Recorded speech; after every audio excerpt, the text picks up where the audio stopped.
I was standing in my driveway, hands trembling, staring at the metal trash can still smoldering with ashes. 10 years worth of my daughter's medical records were gone, burned, purposefully, right in front of me. And the woman who did it? She smirked, arms crossed, proud of herself. Rules are rules. Mr. Dalton, she said coldly. No medical clutter visible from the street. Section 8. Paragraph 4. It's all in the HOA bylaws.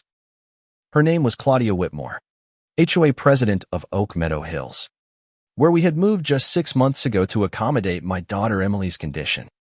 One-story homes, accessible sidewalks, quiet streets. It seemed perfect, until it wasn't. Emily is 15. She suffers from a rare neurological disorder that affects her mobility and nerve responses. A new treatment in Boston had given us hope, but it required her full medical history records dating back to her diagnosis when she was 5. Some of those doctors had retired. Some had passed away, and some of the tests could never be repeated. I had stepped inside for less than 10 minutes to help Emily with her physical therapy gear. A gust of wind had scattered a few pages from the file I was organizing on the porch.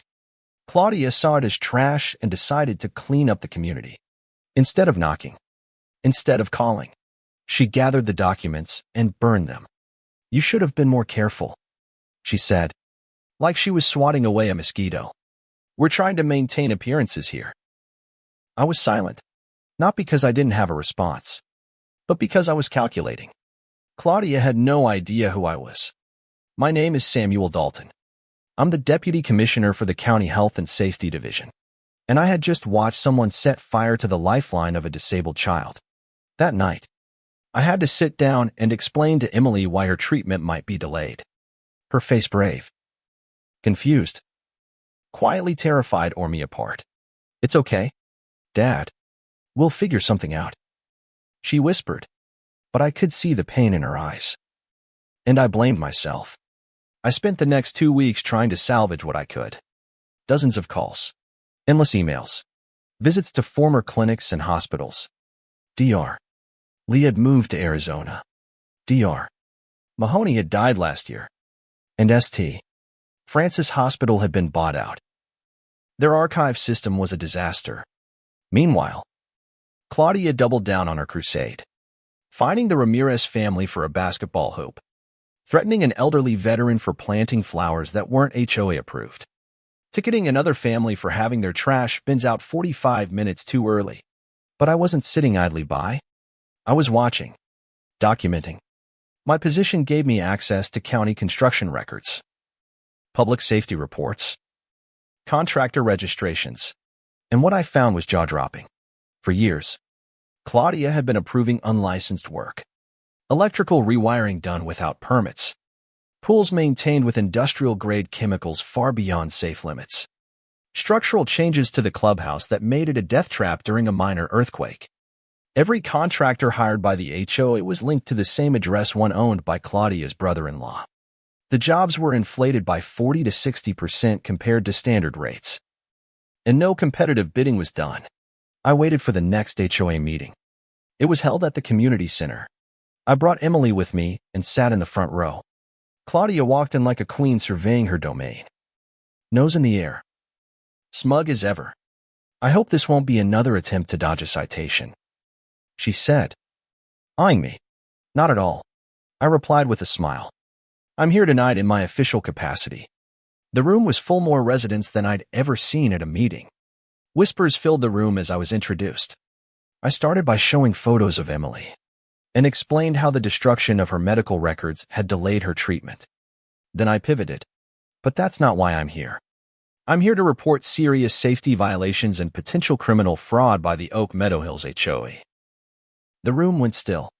I clicked through slides showing unlicensed electrical work, photos of exposed wiring behind newly built walls, pools with chlorine levels 5 times the legal limit, and clubhouse beams that failed the most basic structural safety code. Then I dropped the bombshell. HOA payments had gone to companies all linked to Claudia's family. No open bidding. No oversight. Residents gasped. Someone shouted, "That's why my dues keep going up." Claudia turned red. This is ridiculous. This is all personal. You're just angry about your daughter. I stayed calm. Everything I've shared is public record. Verified. Documented.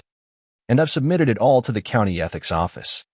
A full investigation begins Monday. She tried to argue, but her voice drowned beneath the roar of questions, accusations, and outrage from the crowd. Claudia stormed out before the meeting ended. 3 board members followed. Over the next week, all 4 resigned. Fraud charges were filed. A new board was elected, people who actually cared about the neighborhood. Neighbors came together like never before. Mrs. Fletcher, a retired nurse, helped connect us with old colleagues of Emily's doctors. A neighbor who worked at a university hospital pulled strings to recover archived test results. Dr. Simmons in Boston agreed to start treatment despite the incomplete file. 2 months later, Emily finally began her therapy. It wasn't a cure, but it stopped the decline. Her pain lessened. She even started painting again. Then, one afternoon, there was a knock. It was Claudia, hair messy, clothes wrinkled, looking like she hadn't slept in days. She held out a manila folder. I found these, she said quietly. I took them from your porch before burning the rest. I don't know why. Maybe power. Maybe control. I've lost my job, my friends, my reputation, but nothing compares to what I did to your daughter. I'm sorry. I didn't say anything for a moment. Then I opened the folder. Test results from Dr. Mahoney. Handwritten notes from Dr. Lee. Pages we thought were gone forever. I thanked her, still unsure how to feel. Before she turned to leave, I said, the community center's looking for volunteers for the new youth health program. Maybe you could help. She nodded. I will. Weeks passed. Claudia did show up. Quietly at first, then more regularly.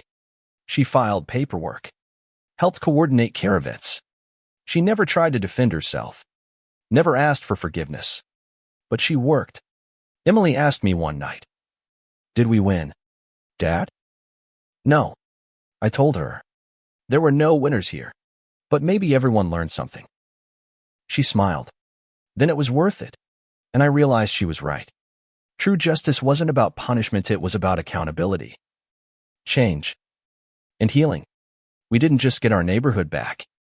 We got our faith in people back too, even in the ones who caused the most pain. Sometimes the strongest thing you can do isn't to strike back. It's to stand tall, stay kind, and keep moving forward. That's the lesson Claudia never taught. But Emily always understood.